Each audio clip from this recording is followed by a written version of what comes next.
Well, it's still winter, unfortunately, but I don't think it's going to be winter for too much longer in this level. And I have warm clothes regardless. They're actually giving me a winter hat to start off with this level, which is considerably more helpful than the rabbit earmuffs blueprint that kicked off the last chapter. But since the beefalo hat offers more warmth than the winter hat, I'm going to put it on. I mean, I don't think it really matters, since after today, winter should be over, but I did bring it with me, so I might as well use it. Oh, and we have an eye bone over here, which is actually really convenient. So they should be getting a new friend any moment now. There he is. This is Chester. He is a pumpkin chest thing, and he functions as a mobile backpack, so I can stick just a bunch of items in him if I want, and he'll follow me around as long as I have the eye bone in my inventory. I mean, backpacks are helpful, don't get me wrong, but if I wanted to, say, equip a log suit now so I'd get more protection, I'd have to just drop the backpack and everything that it was holding. So, I don't know. It's not a big deal, but if you're trying to cross through a swamp or something and stay safe, it's sort of a pain.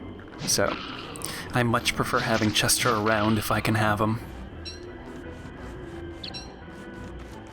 So I mentioned that the beefalo hat offers more warmth than the winter hat, and there are actually 3 different tiers of warm clothing, and having warm clothes higher up on the tier will allow you to travel away from a fire for longer without taking damage from the cold.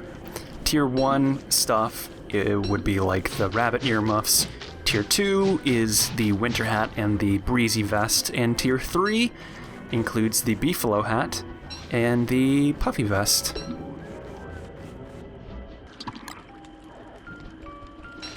Oh no, not these guys. They sensed I was roasting some berries and meat, and they just wanted to get their grubby little paws all over them. Guys, please! I appreciate that you like my home cooking, but enough is enough! No, they're actually trying to get the fire out. They don't care about my cooking at all. Once your sanity dips past a certain point, you'll get these night hands. Oh, that was kind of cutting it close. These night hands will appear sometimes, and they will try and grab the fire, and if they get a hold on it, they will extinguish it a bit. So, they don't necessarily put the entire thing out, but I think if they were to grab it now, it would go completely dark. And so if they get too close, you just run up to them, and they'll go away for the time being.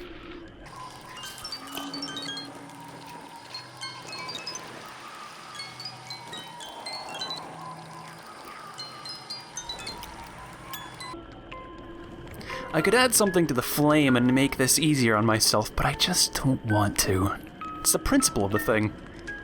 I'm not gonna let these guys spook me into wasting resources. And with that, it's a new day, and I'm pretty sure winter is over. Yeah, it looks like the snow is melting, so that's good. I guess I didn't really need to take these warm clothes with me, but there is the chance I might run into another world of permanent winter, so better safe than sorry, I guess. Clockwork Knights, Clockwork Bishop, his skeleton with a bunch of twigs around him. That's pretty par for the course. Another Clockwork Knight. And another Clockwork Bishop, and possibly more guys that I can't see yet. That's gonna be a real hoot to get through.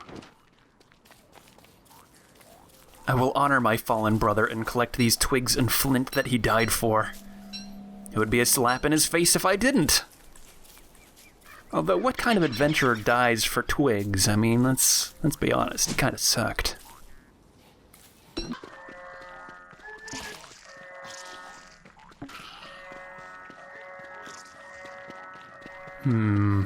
Another bishop. Well, everybody knows that bishops hate magic, so let's get our trusty ice staff out of Chester here. Thanks for holding on to it, buddy.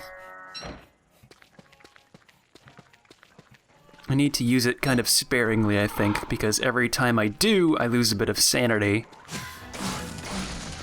And my sanity isn't great at the moment. I'm just gonna brute force my way through this. Alright, I can live with getting hit once, that's fine. If I just mash the attack, I'll take damage, but I think I'd probably end up taking more if I try and dodge his lightning bolts again.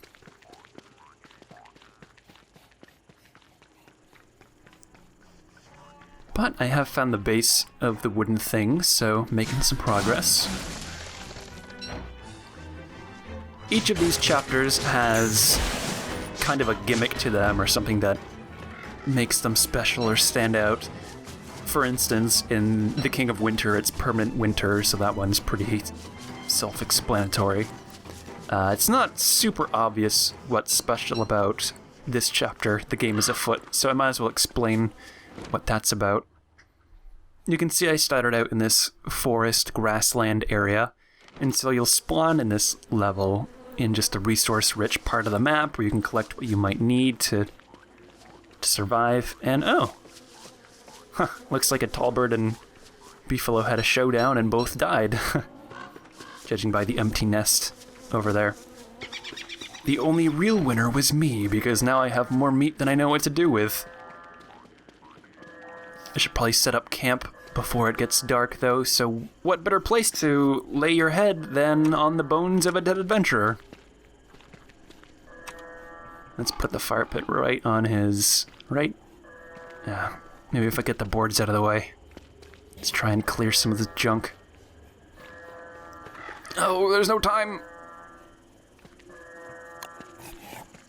No, close enough. Alright. Not enough muscle. This adventure wasn't really that great either. I mean, he died for boards and a log suit? That's pretty embarrassing.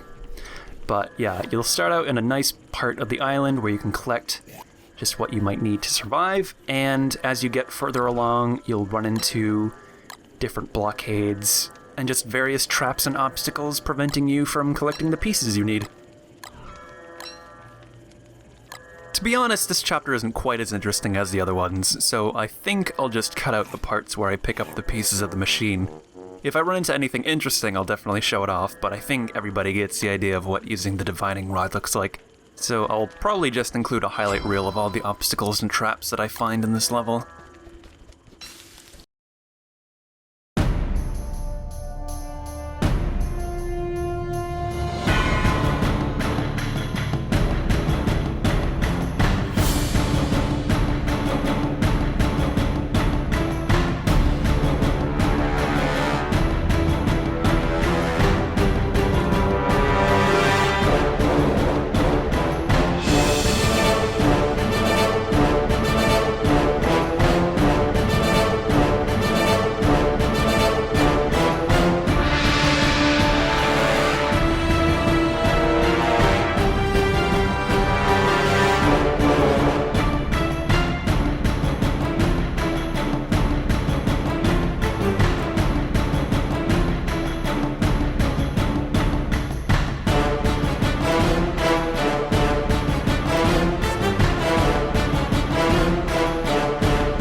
Since there's still a chance that I might have to deal with a permanent winter world again, I think I'll keep playing it safe and take my beefalo hat with me again.